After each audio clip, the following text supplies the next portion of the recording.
Hello बच्चों, कैसे हैं। Next topic back bonding start करना था। अभी तक हम ऑक्सी एसिड्स बहुत अच्छे से पढ़ चुके थे, almost basic chemical bonding complete हो चुकी थी। अब हम बैक बॉन्डिंग पढ़ने जा रहे हैं। तो बैक बॉन्डिंग होती क्या है ये देखते हैं। तो बैक बॉन्डिंग क्या है, पहली बात तो it's a weaker pi bond. ठीक है, वीकर पाई बॉन्ड या partial double bond character develop होना। किसमें डेवलप होते हैं, क्या होता है, सब कुछ देखते हैं। तो बैक बॉन्डिंग क्या है, सबसे पहले से इट इज फॉर्म्ड व्हेन, पहले बनता कैसे है, बनता किन में है वो बात करते हैं, फिर क्या है। It is formed when unequal sharing of electrons, unequal sharing of electrons between bonded atoms, adjacent bonded atoms. एक मॉलिक्यूलर स्पीशी में जो एडजेसेंट बॉन्डेड एटम्स है, जिनमें ऑलरेडी बॉन्ड बना हुआ है सिग्मा बॉन्ड, तो वो तब होता है जब अनइक्वल शेयरिंग होती है इलेक्ट्रॉन्स की। क्लियर है, between adjacent bonded atoms in a molecular species, ठीक है। It is formed when unequal sharing of electrons, ठीक है, इलेक्ट्रॉन्स की अनइक्वल शेयरिंग हो रही है। अच्छा, कोवेलेंट बॉन्ड कैसे बनता है, इसने एक दिया, इसने एक दिया। क्लियर है, दोनों ने इक्वल शेयरिंग करी। तो अनइक्वल शेयरिंग में मतलब बॉन्डेड एटम्स ऑलरेडी हैं, उनमें ऑलरेडी सिग्मा बॉन्ड है, एक पूरा इलेक्ट्रॉन पेयर दे रहा है और एक के पास वेकेंट ऑर्बिटल है। क्लियर है, एक पूरा इलेक्ट्रॉन पेयर दे रहा है और एक के पास वेकेंट ऑर्बिटल है। इसका मतलब एक फिल्ड एटॉमिक ऑर्बिटल है और एक वेकेंट ऑर्बिटल है, और उनमें क्या हो रही है, sideways overlapping, because sigma bond तो बन चुका और सिग्मा एक ही बनता है बॉन्डेड एटम्स के बीच में। Is it clear. तो it is formed when unequal sharing, इसका मतलब बैक बॉन्डिंग क्या है, weaker pi bond, weaker pi bond. So it is formed when unequal sharing of electrons between adjacent bonded atoms in a molecular species. Clear है, तो adjacent bonded atoms के बीच में unequal sharing होगी by sideways overlapping, by sideways overlapping, by sideways overlapping of atomic orbitals, by sideways overlapping of atomic orbitals, in which one bonded atom is one is filled orbital, one is filled orbital, एक bonded atom पे filled orbital होगा, and another one is empty orbital और vacant orbital. Clear है, यहां तक की कहानी समझ में आती है। क्लियर है, तो मतलब A और B बॉन्ड बना हुआ है, बट इसके पास वेकेंट फील्ड ऑर्बिटल है, इसके पास वेकेंट ऑर्बिटल है। अब क्या होगा, इसने अपना लोन पेयर साइडवेज ओवरलैपिंग किसमें होती है, साइडवेज ओवरलैपिंग, लेटरल ओवरलैपिंग किसमें होती है, जहां पे पाई बॉन्ड बनता है। It's a weaker pi bond, तो मतलब डबल बॉन्ड कैरेक्टर्स आएंगे, डबल बॉन्ड कैरेक्टर आएंगे। तो इसमें बॉन्डेड एटम्स थे, एडजेसेंट बॉन्डेड एटम्स थे, एक में फील्ड ऑर्बिटल था, एक में वेकेंट ऑर्बिटल था, अनइक्वल शेयरिंग हो गई। तो इसे कैसे रिप्रेजेंट करेंगे, इसे रिप्रेजेंट करेंगे ऐसे,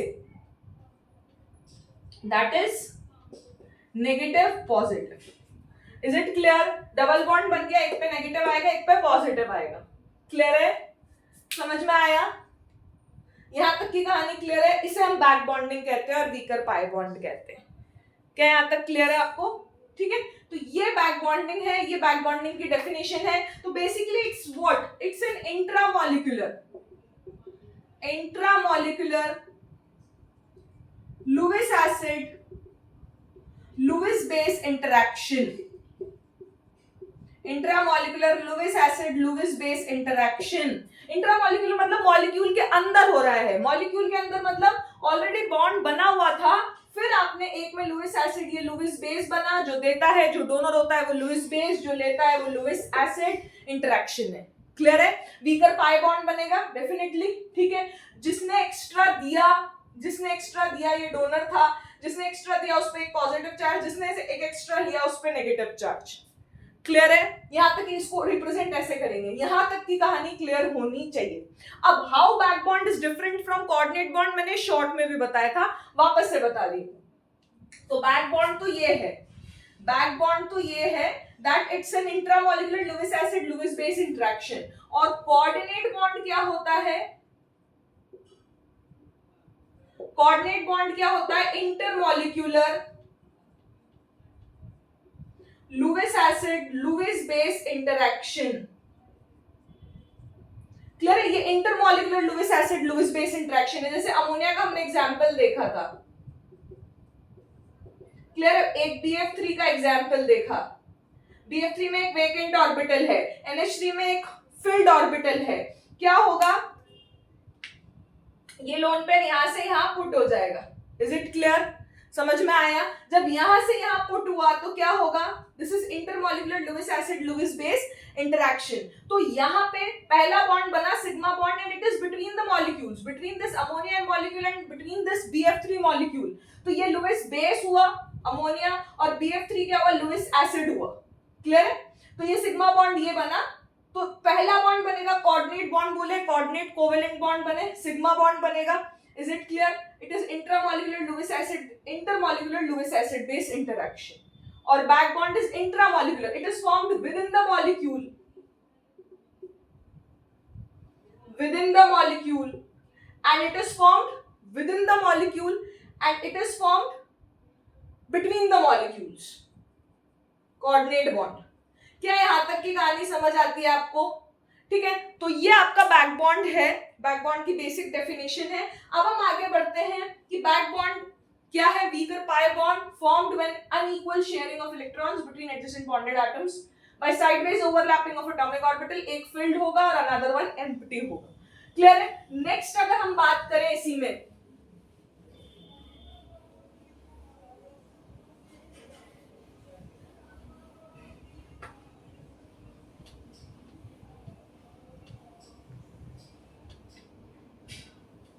नेक्स्ट अगर हम इसी में बात करें बेटा, तो नेक्स्ट टॉपिक आता है कंडीशन। क्या कंडीशन है फॉर बैक बॉन्ड की? इससे पहले अभी तो हमें पता तो चले कि किस किस में बैक बॉन्ड होता है, फिर वो इफेक्टिव है या नहीं है वो एक सेकेंडरी बात है, बट बैक बॉन्ड है या नहीं है पहले तो हम उसकी बात करें। तो बैक बॉन्ड होने के लिए सबसे पहले bonded atoms, adjacent bonded atoms हैं।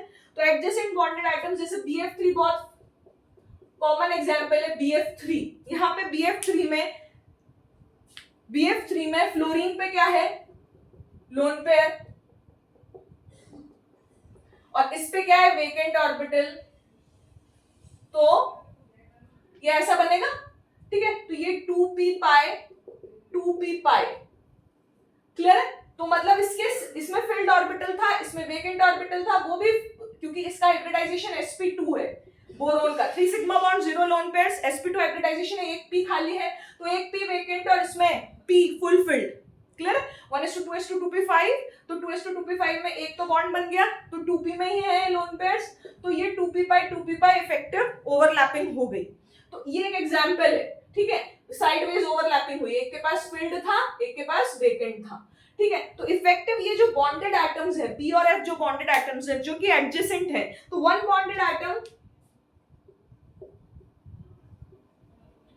bonded atom has filled atomic orbital, clear है? With lone pair definitely, and another bonded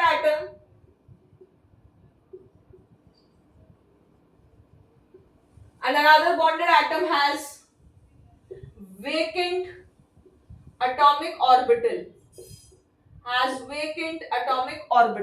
is it clear?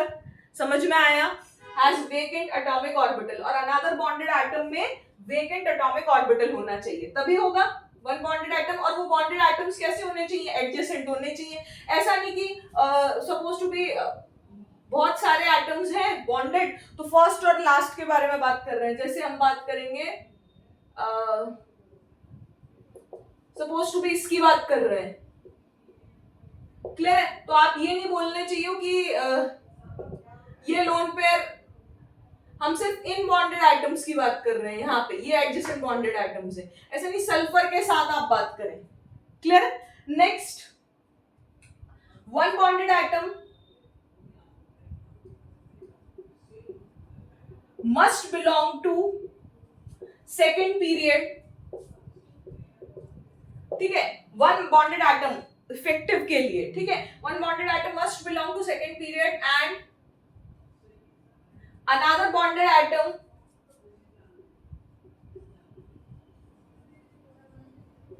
must belong to second or third period. Clear है? And another bonded atom must belong to second and third period. मतलब एक तो second का होना ही चाहिए और दूसरा सेकंड और थर्ड में से दोनों में से एक का होना चाहिए. अब इसके एग्जांपल्स जो कि मैंने शॉर्ट में भी कवर करे और ये बहुत अच्छे से हम देखते हैं. जैसे पहला 2p में क्या बैक बॉन्डिंग होगी? बिल्कुल होगी. और इफेक्टिव बैक बॉन्ड होगी क्योंकि 2p का साइज बहुत छोटा होता है, तो जो साइडवेज ओवरलैपिंग होगी वो काफी इफेक्टिव होती है. जैसे एग्जाम्पल BF3.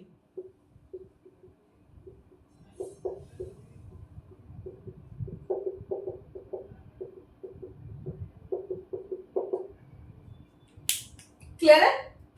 ये इस पे वेकेंट ऑर्बिटल हो गया, तो ये इसमें पुट हो जाएगा.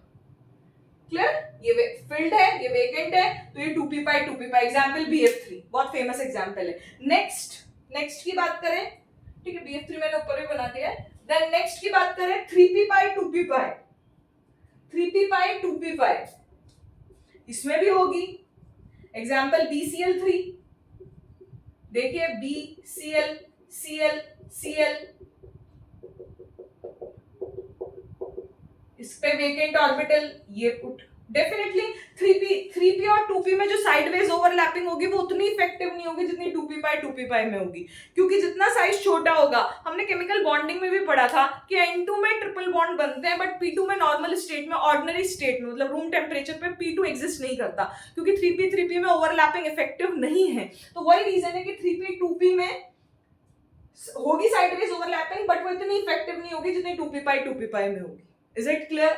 समझ में आया? नेक्स्ट जो बहुत अच्छा एग्जांपल है 2p/3d, जो कि काफी फेमस है और उससे काफी क्वेश्चंस हम करते हुए देखेंगे. तो लिखें 2p/3d. थर्ड एग्जांपल है 2p/3d. 2p/3d. क्लियर है?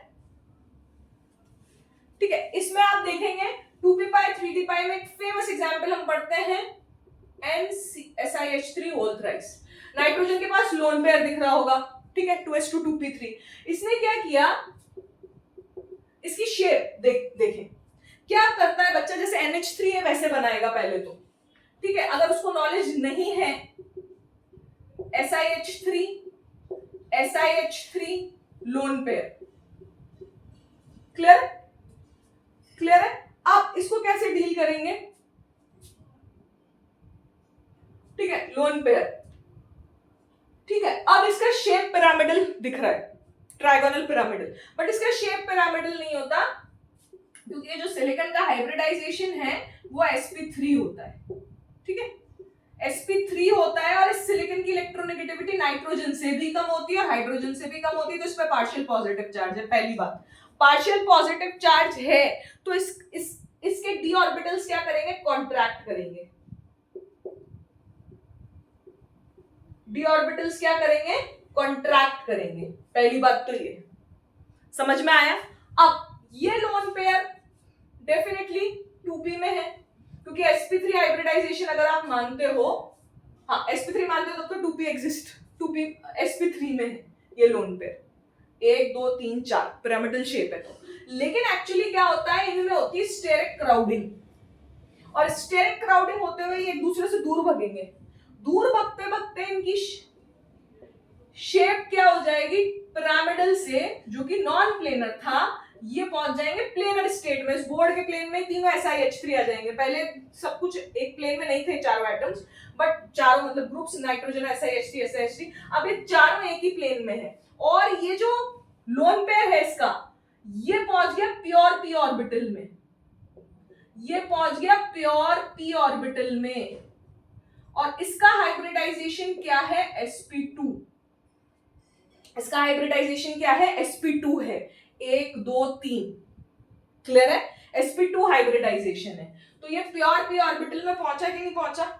ठीक है. अब ये प्योर p ऑर्बिटल सिलिकॉन पे पार्शियल पॉजिटिव चार्ज, मतलब डी ऑर्बिटल्स कॉन्ट्रैक्ट का मतलब डी ऑर्बिटल्स की एनर्जी क्या हो गई? कम, जो कि बहुत जरूरी है इफेक्टिव साइडवेज ओवरलैपिंग के. तो ये प्योर p ऑर्बिटल इस डी के साथ क्या करेगा? ओवरलैपिंग करेगा. ये वेकेंट है, इसमें फील्ड है. ऐसे ही इसके साथ भी ओवरलैपिंग करेगा और ऐसे ही इसके साथ भी ओवरलैपिंग करेगा. डी डी सिलिकॉन में, तो इसका मतलब इसका लोन पेयर 3 जगह डिस्ट्रीब्यूट हो गया, मतलब लोन पेयर डीलोकलाइज हो गया over the entire molecule. Lone pair क्या हो गया? डीलोकलाइज हो गया ओवर द एंटायर मॉलिक्यूल। तो क्या बना? ये नाइट्रोजन, ठीक है, ये SiH3, ये SiH3, ये SiH3, और वो जो लोन पेयर था वो क्या हो गया? डीलोकलाइज हो गया इनके वेकेंट ऑर्बिटल में। ये देखो, ये देखो, ये देखो, partial pi bond, partial pi bond character develop हो गए, और आपका बॉन्ड एंगल कितना बन गया? 120 डिग्री। क्लियर है? समझ आया? ठीक है, परफेक्ट। तो इसकी शेप क्या हो गई? ट्राइगोनल प्लेनर, जिसकी वजह से, क्योंकि इसका लोन पेयर डीलोकलाइज हो गया, इसकी लुईस बेसिक स्ट्रेंथ बहुत ही घट गई। लुईस बेसिक स्ट्रेंथ घट गई क्योंकि लोन पेयर तो मॉलिक्यूल के अंदर ही एंगेज है, डीलोकलाइज है ओवर द, तो बाहर देने वाले को नहीं है। तो ये है 2p pi 3d pi effective back bond, ये है 2p पाई 3d पाई का इफेक्टिव बैक बॉन्ड का एग्जांपल। क्लियर है? Next 2p pi 3d pi का एक और इफेक्टिव बैक बॉन्ड का एग्जांपल है O SiH3 whole twice. Clear है? तो कैसे चलेगा ये O SiH3 होल ट्वाइस? ये ऑक्सीजन है, ये SiH3 है, ये SiH3 है, ये लोन पेयर है, ये लोन पेयर है, हाइब्रिडाइजेशन sp3 होना चाहिए था। क्लियर है? बट वो sp3 नहीं होके क्या हो जाता है? sp2 हो जाता है। वो sp3 नहीं होके क्या हो जाता है? sp2 हो जाता है। कैसे? क्योंकि वापस ऑक्सीजन की इलेक्ट्रोनेगेटिविटी ज्यादा है, सिलिकॉन पे पार्शियल पॉजिटिव चार्ज है। क्लियर है? पार्शियल पॉजिटिव चार्ज है, तो क्या होगा? डी ऑर्बिटल्स कॉन्ट्रैक्ट होंगे, साइडवेज ओवरलैपिंग इफेक्टिव होगी, SiH3 में रिपल्शन होगा। अच्छा, यहाँ पे इस बैक बॉन्डिंग को इफेक्टिव स्टेरिक क्राउडिंग भी बना रही है, मतलब एन, तो पहले वाले एग्जांपल में भी जो ये एग्जांपल था और इस एग्जांपल में भी स्टेरिक क्राउडिंग एनहेंस कर रही है, मतलब बढ़ा रही है बैक बॉन्डिंग को, क्योंकि इनमें रिपल्शन होगा क्योंकि क्या है? बल्कि ग्रुप्स हैं, तो ये दूर जाएंगे, दूर जाते जाते ये एक लोन पेयर इनके वेकेंट ऑर्बिटल में पुट होगा। ठीक है, क्योंकि डी ऑर्बिटल कॉन्ट्रैक्ट हो गए, तो ये इफेक्टिव 2p पाई 3d पाई बैक बॉन्ड बन जाएगा। क्लियर है? और ये सिलिकॉन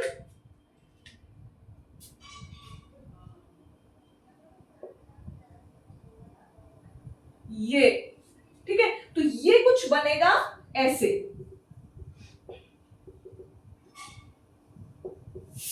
क्लियर है? वो जो बैक बॉन्ड में चला गया, वो एक लोन पेयर बैक बॉन्ड में चला गया, और ये एंगल बढ़ के, क्योंकि SiH3 दूर हो गए, तो ये एंगल बढ़ के 144 डिग्री हो गया। क्लियर है? हाइब्रिडाइजेशन इसका sp2 हो गया। क्लियर है? sp2 हाइब्रिडाइजेशन हो गया, वो प्योर p में चला गया, और प्योर मतलब ये जो लोन पेयर था इसका sp2 हाइब्रिडाइजेशन मतलब 1 2 3, और वो जो प्योर p में गया, वो प्योर p और इस d में क्या हो गई? बैक बॉन्डिंग हो गई, और वो बैक बॉन्डिंग एफिशिएंट है क्योंकि ये बल्कियर ग्रुप्स भी उसे एनहांस कर रहे हैं, बॉन्ड एंगल भी उसे सपोर्ट कर रहा है। क्लियर है? समझ में आया? तो 2p पाई 3d पाई के इफेक्टिव बैक बॉन्ड इन दोनों में आप देखेंगे, औरों में भी मिलेगी बट उतनी इफेक्टिव नहीं मिलेगी, जैसे और एग्जांपल्स भी हैं, जैसे कि NCl3, ठीक है, PF3। क्लियर है? यहां तक समझ में आया?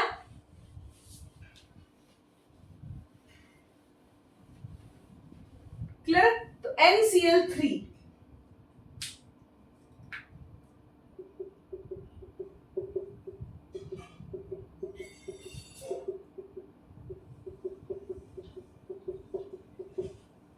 ठीक है। अब NCl3 में आप देखें, क्या क्लोरीन के पास अच्छा, नाइट्रोजन की इलेक्ट्रोनेगेटिविटी थोड़ी सी ज्यादा मानी जाती है, ठीक है, तो इस पे नेगेटिव चार्ज, इस पे पॉजिटिव चार्ज, ठीक है, पॉजिटिव चार्ज।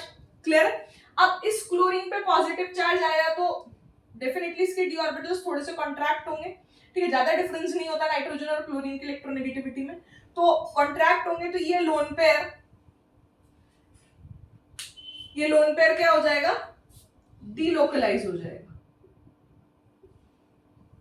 ठीक है।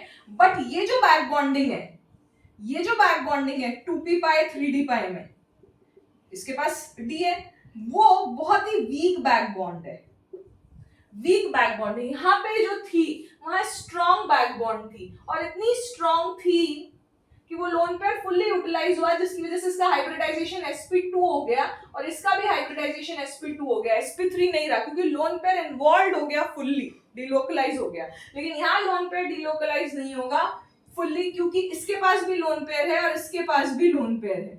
उस रिपल्शन के कारण दोनों में एडजेसेंट बॉन्डेड एटम्स में लोन पेयर है, जिसकी वजह से बैक बॉन्डिंग क्या होगी, वीक होगी। Is it clear?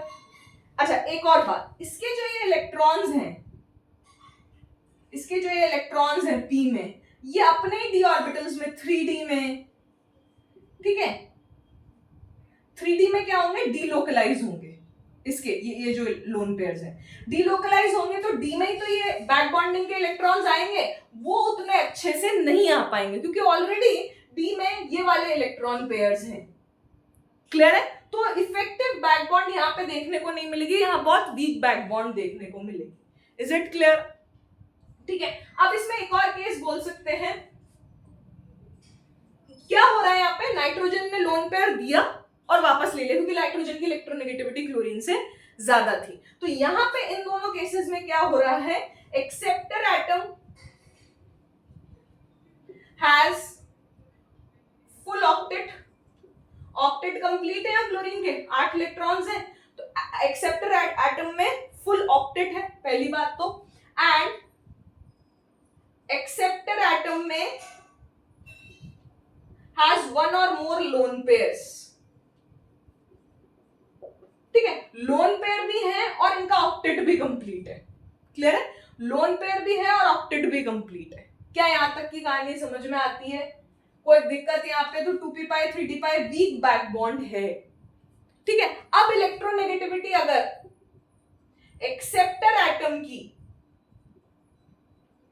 ज्यादा हुई, इलेक्ट्रोनेगेटिविटी डोनर एटम से, यहां पे एक्सेप्टर एटम की इलेक्ट्रोनेगेटिविटी क्या है, ये कब होगा, जब डोनर एटम में तो लोन पेयर होगा ही होगा, एक्सेप्टर एटम में भी लोन पेयर है, तो क्या इनमें रिपल्शन होगा, होगा। और at the same time electronegativity acceptor atom की अगर ज्यादा है, इलेक्ट्रोनेगेटिविटी एक्सेप्टर एटम की अगर ज्यादा है, ये chlorine chlorine chlorine, acceptor atom की इलेक्ट्रोनेगेटिविटी अगर ज्यादा होती तो ये वीक बॉन्ड जो बैक बॉन्ड दे रहा है नाइट्रोजन, इसको खींच के रखता। तो लेकिन किसकी ज्यादा है, नाइट्रोजन, तो देगा और वापस ले लेगा। तब इलेक्ट्रोनेगेटिविटी अगर एक्सेप्टेड तो स्ट्रॉन्ग बैक बॉन्ड है। क्लियर है? अगर इलेक्ट्रोनेगेटिविटी डोनर एटम की ज्यादा है, इलेक्ट्रोनेगेटिविटी ऑफ एक्सेप्टर एटम, तो वीक बैक बॉन्ड है। अगर डोनर एटम की इलेक्ट्रोनेगेटिविटी ज्यादा है, जैसे यहाँ पे नाइट्रोजन की ज्यादा है, तो देगा और खींच लेगा। सिमिलरली यहां पे भी इसके पास भी डी ऑर्बिटल वेकेंट है, ठीक है, sp3 हाइब्रिडाइजेशन लोन पेयर है। अब ये जो लोन पेयर है, ये लोन पेयर देंगे इसको, ये ऐसे ऐसे ऐसे, ठीक है, तो 2p पाई 3d पाई हो गई। लेकिन देखो दोनों में लोन पेयर है, एक्सेप्टर एटम क्या है, ऑक्टेट कंप्लीट है, लोन पेयर है, और इलेक्ट्रोनेगेटिविटी एक्सेप्टर एटम की कम है, तो ये फ्लोरीन देगा और वापस ले लेगा, देगा और वापस ले लेगा। तो ये भी क्या है, वीक है। क्लियर? अच्छा, ये जो कंसेप्ट है, just a minute please,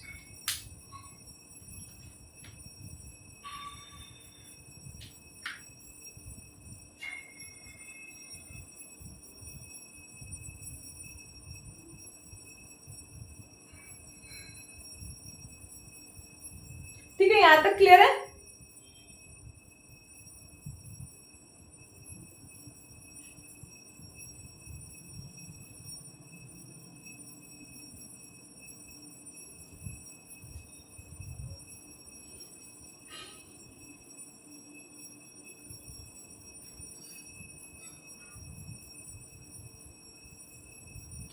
electronegativity, ये एक्सेप्टर एटम की इलेक्ट्रोनेगेटिविटी ज्यादा है डोनर एटम से, तो स्ट्रॉन्ग बैक बॉन्ड, और डोनर एटम की इलेक्ट्रोनेगेटिविटी ज्यादा है एक्सेप्टर एटम से, तो वीक बैक बॉन्ड। ये कब वैलिड है? जब एक्सेप्टर एटम में फुल ऑक्टेट भी हो और एक्सेप्टर एटम में वन और मोर लोन पेयर भी हो।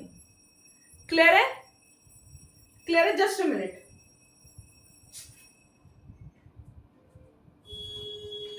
क्लियर है? यहां तक समझ में आया? तो एक्सेप्टर एटम में फुल ऑक्टेट भी हो और एक्सेप्टर एटम में वन और मोर लोन पेयर भी हो। ये एक्सेप्टर एटम है, ये एक्सेप्टर एटम में, सॉरी ये एक्सेप्टर एटम है, तो एक्सेप्टर एटम का फुल ऑक्टेट के साथ लोन पेयर भी हो, ताकि लोन पेयर रिपल्शन हो। अब अगर इसकी इलेक्ट्रोनेगेटिविटी ज्यादा हुई एक्सेप्टर एटम की तो वो खींच लेगा, नहीं हुई तो वीक बैक बॉन्ड। तो इन दोनों में वीक बैक बॉन्ड है, स्ट्रॉन्ग बैक बॉन्ड इनमें थे, जहां पे हाइब्रिडाइजेशन ही चेंज हो गया। क्लियर है? हाइब्रिडाइजेशन ही चेंज हो गया, उनकी शेप पिरामिडल से, इसमें पिरामिडल से कहां पहुंच गई थी? प्लेनर। और सिलिकन के पार्शियल पॉजिटिव चार्ज की वजह से डी ऑर्बिटल कॉन्ट्रैक्ट हुआ और नाइट्रोजन का लोन पेयर फुल्ली डिलोकलाइज हो गया। क्या यहां तक की कहानी समझ में आई? तो 2p पाई हमने देखा इफेक्टिव बैक बॉन्ड किस किस में है? 2p पाई 2p पाई, 3p पाई 2p पाई, 2p पाई 3d पाई, इनमें तो इफेक्टिव है, बट 3p पाई में इफेक्टिव नहीं है, 3p पाई 3d पाई में इफेक्टिव नहीं है, यहां नेग्लिजिबल बैक बॉन्ड माना जाएगा। क्लियर है? यहां तक की कहानी समझ में आई? इसके बाद अगर हम बात करें बेटा,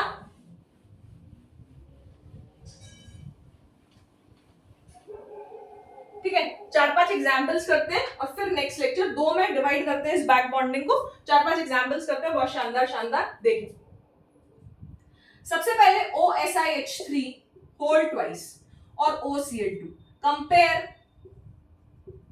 लुईस बेसिक स्ट्रेंथ। क्लियर है? डेफिनेटली आपको पता है कि ये जो एक लोन पेयर है, एक लोन पेयर है, वो SiH3 में चला जाएगा। क्लियर? SiH3 में चला जाएगा एक लोन पेयर। एक लोन पेयर क्या रहेगा? ऑक्सीजन पेयर रहेगा। तो इसका हाइब्रिडाइजेशन क्या हो गया? sp2 हो गया, 1 2 3 sp2। क्लियर? और ये बॉन्ड एंगल कितना हो गया? 144 डिग्री। क्लियर? ठीक है, तो अब एक तो ऑलरेडी यहां जा रहा है बैक बॉन्डिंग में, तो ऑलरेडी इस पे पार्शियल पॉजिटिव चार्ज है, ठीक है, लेकिन वो स्टेबलाइज है बिकॉज सिलिकॉन के वेकेंट ऑर्बिटल्स कॉन्ट्रैक्ट हो चुके हैं। ठीक है, जब ये एंगल भी उसे सपोर्ट कर रहा है। ठीक है, तो ये दूसरा लोन पेयर देगा थोड़ी किसी को। लुईस बेस बनना मतलब डोनर एटम बनना, तो ये लोन पेयर इसी के पास रहेगा, तो इसकी लुईस बेसिक टेंडेंसी कम है एज कंपेयर टू OCl2। यहां पे बैक बॉन्डिंग जो है वो बहुत ही वीक है और मतलब वीक ही मानेंगे। आप कहेंगे कि मैडम ये बैक बॉन्ड क्या होगी? 2p पाई ऑक्सीजन से किस में जाएंगे? इसके 3d पाई में। क्लियर? इस ऑक्सीजन का एक लोन पेयर अगर चला गया, अगर इफेक्टिव हो गई, तो ये 2p में चला जाएगा और ये प्लेनर स्ट्रक्चर sp2 हाइब्रिडाइज रह जाएगा इसकी तरह। लेकिन ये नहीं जाता है बिकॉज दोनों के पास लोन पेयर है, दोनों के पास लोन पेयर है और वही ऑक्टेट कंप्लीट है, ऑक्सीजन की इलेक्ट्रोनेगेटिविटी ज्यादा है, तो देगा और खींच लेगा। इसलिए यहाँ पे कोई इफेक्टिव बैक बॉन्ड नहीं है, यहाँ पे कोई इफेक्टिव बैक बॉन्ड नहीं है। तो इसमें बैक बॉन्ड नहीं है तो इसके पास 2 लोन पेयर है देने के लिए। यहाँ पे इसका एक लोन पेयर डीलोकलाइज हो गया तो इसके पास देने के लिए कुछ नहीं है, तो इसकी लुईस बेसिक टेंडेंसी ज्यादा है OCl2 की। Is it clear? नेक्स्ट, अगर हम बात करें N CH3 CH3 CH3 और हम बात करें N SiH3 SiH3 SiH3, तो इसमें तो lone pair delocalise over the entire molecule, ये हो गया। क्लियर है? तो यहां तो लोन पेयर डीलोकलाइज है तो इसकी लुईस बेसिक टेंडेंसी तो बहुत कम हो गई, लेकिन यहां lone pair localised lone pair है ये, क्योंकि कार्बन के पास जगह नहीं है रखने की, कोई बैक बॉन्डिंग नहीं है, तो ये इजीली डोनेट कर सकता है, तो इसकी लुईस बेसिक टेंडेंसी ज्यादा है NCH3 होल थ्राइस की, इसकी लुईस बेसिक टेंडेंसी ज्यादा है। क्लियर है? समझ आया? क्लियर है यहां तक? नेक्स्ट,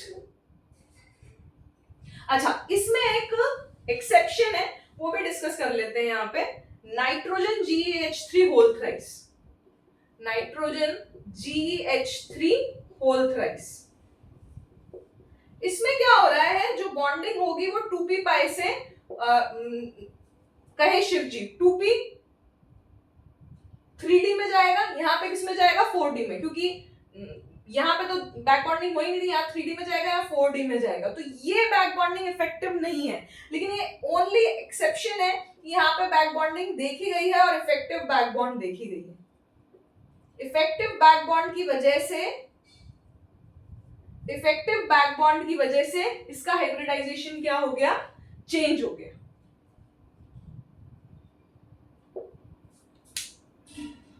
हाइब्रिडाइजेशन क्या रह गया, sp2 रह गया, ठीक है। और ये एंगल कितना रह गया, 120 डिग्री रह गया। क्लियर, 2p पाई से 4d पाई, इसके 2p पाई से कहां इलेक्ट्रॉन्स चले गए, 4d पाई में इफेक्टिव बैक बॉन्ड रह गया। क्लियर है, तो ये एक एक्सेप्शन है जहां पे प्लेनर स्ट्रक्चर मिलेगी आपको इसकी भी प्लेनर स्ट्रक्चर मिलेगी और इसकी आपको पिरामिडल स्ट्रक्चर मिलेगी। यहाँ पे आपको इसका हाइब्रिडाइजेशन sp3 मिलेगा नाइट्रोजन का, यहाँ sp2 मिलेगा, यहाँ पे भी sp2 मिलेगा, और वो जो लोन पेयर है वो पूरा डीलोकलाइज हो गया ओवर द एंटायर मॉलिक्यूल, यहाँ पे भी डीलोकलाइज हो गया, यहाँ पे लोकलाइज्ड रह गया। क्लियर है, इसलिए लुईस बेसिक टेंडेंसी सबसे ज्यादा इसकी होगी। क्लियर है, अब आगे बात करें नेक्स्ट,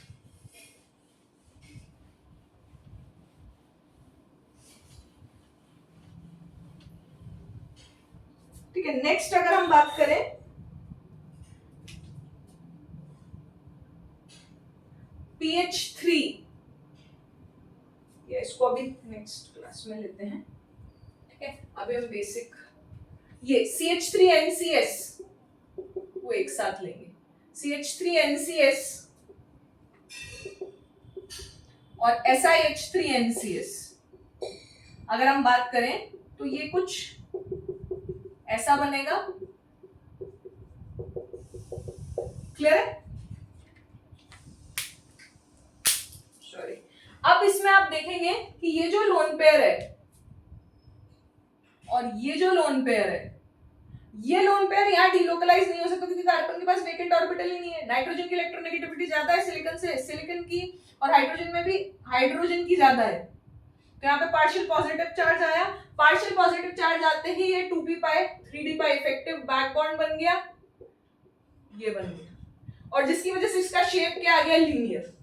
SiH3NCS का शेप क्या है, लीनियर, वहीं पे ये शेप क्या होगा, एंगुलर होगा।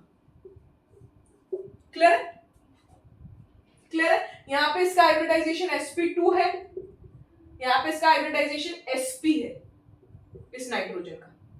क्लियर, और ये अच्छा लुईस बेस है, अगर कंपेयर लुईस बेस करें तो ये अच्छा लुईस बेस है एज कंपेयर टू दिस। समझ आया। अब अगर आप GH3NCS की बात करेंगे तो वो भी एंगुलर ही रहेगा, वो एक्सेप्शन सिर्फ वहां था, यहाँ पे नहीं होगा कि 2p पाई 4d पाई इफेक्टिव बैक बॉन्ड हो जाएगा, यहाँ पे नहीं, ये भी एंगुलर ही। क्लियर है, तो ये चीज ध्यान रखें CH3NCS और SiH3NCS में। आगे बढ़ जाए next, N CH3 CH3 CH3, ये तो आपको पता है कि लोकलाइज्ड लोन पेयर है, अच्छा लुईस बेस है। वहीं P SiH3 SiH3 SiH3, इस पे जो लोन पेयर है, और nitrogen SiH3 SiH3 SiH3। Clear है, तो ये क्या हो गया, ठीक है, ये एंगल कितना हो गया, 120 डिग्री, तो ये क्या हो गया, sp2 हाइब्रिडाइज्ड। ठीक है, तो ये लोन पेयर डीलोकलाइज है तो इसकी लुईस बेसिक टेंडेंसी तो सबसे कम है, ये लोकलाइज्ड लोन पेयर है तो इसकी लुईस बेसिक टेंडेंसी सबसे ज्यादा है। और अगर हम इसकी बात करें तो ये पिरामिडल ही रहेगा, क्योंकि ये जो बैक बॉन्डिंग होगी डेफिनेटली इस पे पॉजिटिव चार्ज आएगा, बट जो बैक बॉन्डिंग होगी वो 3p पाई से 3d पाई में होगी, जो कि इफेक्टिव नहीं होती। और ये जो लोन पेयर है इसमें sp3 हाइब्रिडाइजेशन है इसका, क्योंकि पिरामिडल शेप है, तो sp3 हाइब्रिडाइजेशन में ये जो लोन पेयर है वो लोन पेयर अपने ही d ऑर्बिटल्स में, क्योंकि इसके पास वेकेंट 3d भी है, उसके ऑर्बिटल्स में लोन पेयर क्या कर सकते हैं, मूव कर सकते हैं। तो इसका मतलब इसका जो लोन पेयर है वो डीलोकलाइज है, इसका जो लोन पेयर है वो डीलोकलाइज है अपने ही वेकेंट d ऑर्बिटल्स में, प्लस इसका साइज बड़ा है, तो डेफिनेटली इसकी लुईस बेसिक स्ट्रेंथ ज्यादा है, इसकी कम है, और इसकी तो बिल्कुल नहीं है।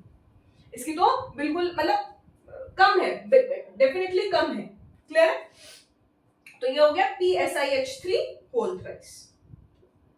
क्लियर है? यहां तक समझ में आया? नेक्स्ट बढ़ जाए आगे। चलिए एक एग्जाम्पल और करें, बहुत इंटरेस्टिंग एग्जाम्पल है वो भी।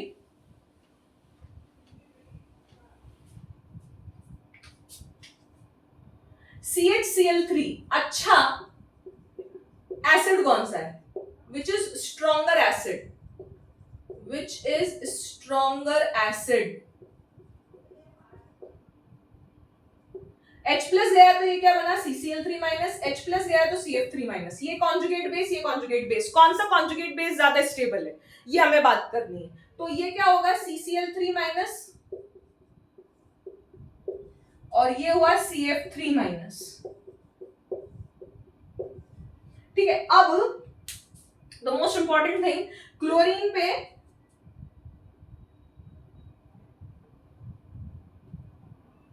क्या? क्लोरीन इसकी शेप, ये तो पिरामिडल ही होगा। हाँ, फ्लोरीन का माइनस आई इफेक्ट है, स्टेबिलिटी बढ़ेगी, लेकिन यहां तो बैक बॉन्डिंग नहीं होगी क्योंकि फ्लोरीन के पास जगह नहीं है रखने की, इस नेगेटिव चार्ज को डिस्पर्स करने की जगह नहीं है यहाँ पे। लेकिन यहाँ इस नेगेटिव चार्ज को डिस्पर्स करने की जगह है, वो कैसे? डिलोकलाइज करने की जगह है, क्योंकि इसके पास भी लोन पेयर है, इसके पास भी लोन पेयर है। एक्सेप्टर एटम ये है, एक्सेप्टर एटम पे लोन पेयर है, ऑक्टेट कंप्लीट है, लेकिन इसकी इलेक्ट्रोनेगेटिविटी ज्यादा है तो इसको खींच लेगा, इस कार्बन के इलेक्ट्रॉन पेयर को खींच लेगा और क्या बना लेगा? बैक बॉन्ड बना लेगा। तो बैक बॉन्ड क्या बनेगा? 2p पाई से, ठीक है, 2p पाई से UsP3 होना चाहिए था हाइब्रिडाइजेशन, बट वो 2p में चला जाएगा, किसमें? 3d पाई में। तो ये बहुत इफेक्टिव बैक बॉन्ड है क्योंकि एक्सेप्टर एटम की इलेक्ट्रोनेगेटिविटी ज्यादा है फुल ऑक्टेट होने के बावजूद, तो ये क्या? इफेक्टिव बैक बॉन्ड है। क्लियर है? और इसकी शेप क्या हो जाएगी? चेंज हो जाएगी प्लेनर में। इसकी शेप क्या हो जाएगी? प्लेनर में चेंज हो जाएगी। ये चेंज हो गई, ये चेंज हो गई, ये चेंज हो गई, और ये नेगेटिव चार्ज क्या हो गया?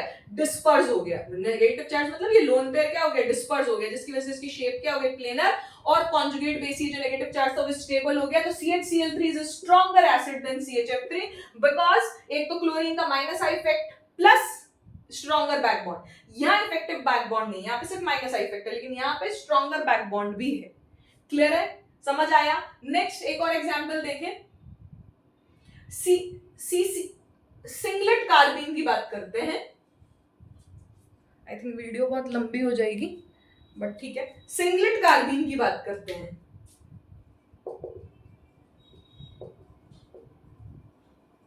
ठीक है, सिंगलेट कार्बीन क्या होता है? कार्बीन क्या होता है? इलेक्ट्रॉन डेफिशिएंट डाइवेलेंट कार्बन, मतलब ये electron deficient divalent carbon. 6 electrons, carbene में 6 इलेक्ट्रॉन्स होते हैं। डाइवेलेंट कार्बन मतलब 2 बॉन्ड्स बना रहा है, एक लोन पेयर है, एक वेकेंट ऑर्बिटल है। तो ये हो गया CF2। ठीक है, CF2, CCl2। तो सिंगलेट कार्बीन्स की बात हो रही है, CF2 CCl2। अब बताओ इसमें किसमें इफेक्टिव बैक बॉन्ड है? तो आपको पता है, इसको ऐसे देख लेते हैं, इस पे वेकेंट ऑर्बिटल है, यहाँ पे फ्लोरीन है, क्या ये 2p पाई में इफेक्टिव बैक बॉन्ड हो सकता है? बिल्कुल हो सकता है। इस 2p पाई और इस 2p पाई में इफेक्ट, इसके पास खाली है, ठीक है, फ्लोरीन की इलेक्ट्रोनेगेटिविटी ज्यादा है, लेकिन इफेक्टिव बैक बॉन्ड क्यों है? क्योंकि 2p पाई और 2p पाई इफेक्टिव बैक बॉन्ड होता है, फ्लोरीन की इलेक्ट्रोनेगेटिविटी को डोमिनेट कर जाएगा। क्लियर है? वेकेंट ऑर्बिटल है, पॉजिटिव चार्ज है, तो डेफिनेटली इसमें 2p पाई, और यहीं पे CCl2 में क्या होगा? 3p पाई 2p पाई। यहां पे क्या होगा? 3p पाई 2p पाई, ये 3p पाई से 2p पाई में चला जाएगा, 3p पाई से 2p पाई में चला जाएगा। तो डेफिनेटली ये इसका ऑक्टेट कंप्लीट हो रहा है थ्रू बैक बॉन्ड और ये इफेक्टिव है। तो CF2 सिंगलेट कार्बीन जो है, सिंगलेट डाइफ्लोरोकार्बीन जो है, वो ज्यादा स्टेबल है। अगर हमें स्टेबिलिटी ऑर्डर लिखना हो बिकॉज ऑफ बैक बॉन्ड, तो ये CF2 singlet carbene, CCl2 singlet carbene, CBr2 Ci2। ठीक है, सिंगलेट कार्बीन क्यों है? क्योंकि इसकी स्पिन मल्टीप्लिसिटी देखेंगे तो 2 mod s plus 1 that is mod S कैसे होगा, plus half minus half that is 0 plus 1, तो स्पिन मल्टीप्लिसिटी कितनी हो गई 1। क्लियर है, समझ आया। तो CF2 CCl2 CBr2 CI2, अगर हम बात करें इन चारों की तो सबसे ज्यादा इफेक्टिव बैक बॉन्ड इसमें है CF2 में। जब इसमें इफेक्टिव बैक बॉन्ड है तो क्या होगा, इसकी स्टेबिलिटी सबसे ज्यादा होगी। तो अगर हम स्टेबिलिटी की बात करें सिंगलेट कार्बीन्स की, तो CF2 की स्टेबिलिटी सबसे ज्यादा, then CCl2, then CBr2, then CI2, क्योंकि वहां पे इफेक्टिव बैक बॉन्ड है। तो 8 इलेक्ट्रॉन्स 1 2 3 4 5 6, और पाई बॉन्ड से उसकी इलेक्ट्रॉन डेफिशिएंसी को क्या कर रहे हैं हम, कम कर रहे हैं, वो इफेक्टिव है। इज इट क्लियर, समझ में आया। मतलब दोनों देंगे ऑफ कोर्स, ये दोनों देंगे, दोनों फ्लोरीन इसके वेकेंट ऑर्बिटल में, मतलब पार्शियल पाई बॉन्ड कैरेक्टर है दोनों बॉन्ड्स में। क्लियर है, और इलेक्ट्रॉन डेफिशिएंसी तो ये सबसे स्टेबल है। क्लियर है। नेक्स्ट अगर हम देखें तो कंपेयर लुईस एसिड, और भी बहुत सारे क्वेश्चंस करेंगे नेक्स्ट क्लास में, लेकिन आज का जो लास्ट क्वेश्चन है वो देखें। कंपेयर लुईस एसिडिक स्ट्रेंथ, या कंपेयर नहीं, increasing Lewis acidic character, increasing Lewis acidic character बताने हैं आपको, और electron deficient nature, electron deficient nature का इंक्रीजिंग ऑर्डर बताना है आप, increasing order of Lewis acid character, increasing order of Lewis acidic character और इलेक्ट्रॉन डेफिशिएंट नेचर। जैसे पहले की अगर हम बात करें BF3 BCl3 BBr3 BI3, clear है, ठीक है। तो BF3 BCl3 BBr3 BI3, तो आप देखेंगे BF3 में 2p स्ट्रॉन्ग बैक बॉन्ड है, यहाँ पे 3p 2p है, यहाँ पे 4p जो कि बैक बॉन्ड काउंट ही नहीं होगा यहाँ पे। क्लियर है।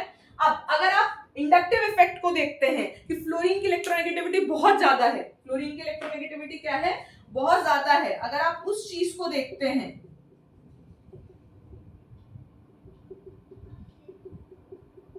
फ्लोरीन की इलेक्ट्रोनेगेटिविटी बहुत ज्यादा है, ठीक है, तो फिर तो इसमें पार्शियल पॉजिटिव चार्ज आएगा बोरोन पे, वेकेंट ऑर्बिटल है ही सही, तो सबसे अच्छा लुईस एसिड यही होगा। सबसे अच्छा लुईस एसिड कौन सा होगा, BF3 ही होगा। लेकिन ये सबसे अच्छा लुईस एसिड नहीं है, रीजन इज ये 2p बैक बॉन्ड डोमिनेट कर रहा है इलेक्ट्रोनेगेटिविटी फैक्टर पे। मतलब स्ट्रॉन्ग बैक बॉन्ड अगर हो, जो कि है 2p dominates over minus I effect और इलेक्ट्रोनेगेटिविटी फैक्टर। इलेक्ट्रोनेगेटिविटी की वजह से, इलेक्ट्रोनेगेटिविटी ज्यादा होने की वजह से इस पे पार्शियल पॉजिटिव चार्ज आएगा। Is it clear. तो ये सबसे अच्छा लुईस एसिड होना चाहिए था, लेकिन बैक बॉन्ड होने की वजह से इसकी इलेक्ट्रॉन डेफिशिएंसी पूरी कंप्लीट हो गई इस बोरोन की, इसकी वजह से इसका लुईस एसिड कैरेक्टर सबसे कम है, और इनका लुईस एसिड कैरेक्टर का ऑर्डर ये है, BI3 का लुईस एसिड कैरेक्टर सबसे ज्यादा है। क्लियर है। तो इलेक्ट्रोनेगेटिविटी फैक्टर को आप काउंट नहीं करेंगे जहां पे स्ट्रॉन्ग बैक बॉन्ड आ जाए। सेम प्रिंसिपल पे अगर हम बात करें तो BF2 BeF2 BeCl2 BeBr2 BeI2 की अगर हम बात करें तो यहां पे 2p बैक बॉन्ड है और बहुत स्ट्रॉन्ग है। क्लियर है। और फ्लोरीन भी खींच रहा है इलेक्ट्रॉन्स, ठीक है, फ्लोरीन खींच रहा है इलेक्ट्रॉन्स, तो इसमें पार्शियल पॉजिटिव चार्ज आना चाहिए था, तो ये सबसे अच्छा लुईस एसिड होना चाहिए था, मतलब इसका इलेक्ट्रॉन डेफिशिएंट नेचर सबसे ज्यादा होना चाहिए, बट ऐसा नहीं है। ऐसा क्यों नहीं है, क्योंकि back bond, strong back bond dominates over electronegativity factor, तो इसकी इलेक्ट्रॉन डेफिशिएंसी तो कम रह गई, मतलब इलेक्ट्रॉन डेफिशिएंट उतना नहीं है, तो ये अच्छा लुईस एसिड नहीं है। और ये कहानी ऐसे कि BI2 बहुत अच्छा लुईस एसिड है। क्लियर है। नेक्स्ट अगर हम बात करें दो एग्जांपल्स की, that is third AlCl3। AlF3 क्यों नहीं लिखा, AlF3 आयनिक होता है।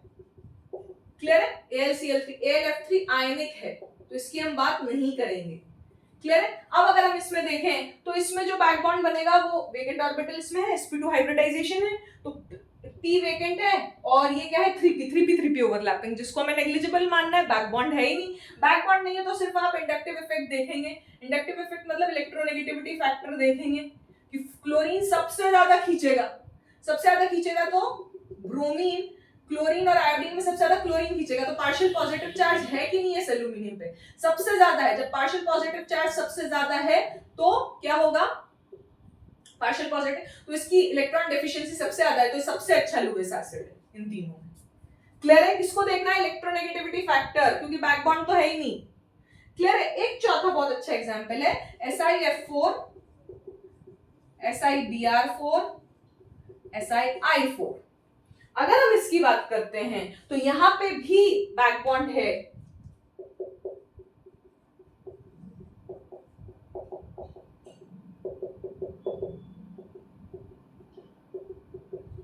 इस पे पार्शियल पॉजिटिव चार्ज आएगा सिलिकॉन पे, ठीक है, इस पे 2p, तो ये 2p पाई से 3d पाई। क्लियर है? 2p पाई से 3d पाई बैक बॉन्ड बनेगा, बिल्कुल बनेगा। तो एट द सेम टाइम, ठीक है भाई, 2p पाई 3d पाई, और 2p पाई 3d पाई दोनों स्ट्रॉन्ग भी होते हैं, वीक भी होते हैं, कईयों में स्ट्रॉन्ग होते हैं, एन सिलिकॉन H3O थ्राइस में देखा, ठीक है, और OSiH3O ट्वाइस में देखा, कंडीशन लगती है, NCl3PF3 में वीक है। तो यहाँ पे ये क्या है, यहाँ पे कौन सा फैक्टर डोमिनेटिंग मानेंगे, तो बैक बॉन्ड तो है लेकिन फ्लोरीन का इंडक्टिव इफेक्ट हम ज्यादा काउंट करेंगे, electronegativity factor is dominating over, लिखें यहाँ पे इस वाले केस में electronegativity factor is dominating over electronegativity factor is dominating over back bond। Clear है? जैसे SiCl4 है, ठीक है, तो सबसे ज्यादा fluorine partial positive charge silicon पे क्रिएट करेगा, तो उसका लुईस एसिडिक कैरेक्टर सबसे ज्यादा होगा। क्लियर है? वहां पे स्टेरिक क्राउडिंग भी सपोर्ट कर रही थी, इसमें इसलिए back bonding 2p pi 3d पाई बैक बॉन्ड एफिशिएंट था। अदरवाइज 2p पाई 3d पाई बैक बॉन्ड में अगर इलेक्ट्रोनेगेटिविटी फैक्टर है तो आप इलेक्ट्रोनेगेटिविटी फैक्टर को प्रेफरेंस देंगे ओवर बैक बॉन्ड। क्लियर है? और इसी वजह से SiF4 का लुईस एसिड कैरेक्टर सबसे ज्यादा है, क्योंकि पार्शियल पॉजिटिव चार्ज सबसे ज्यादा क्रिएट होता है।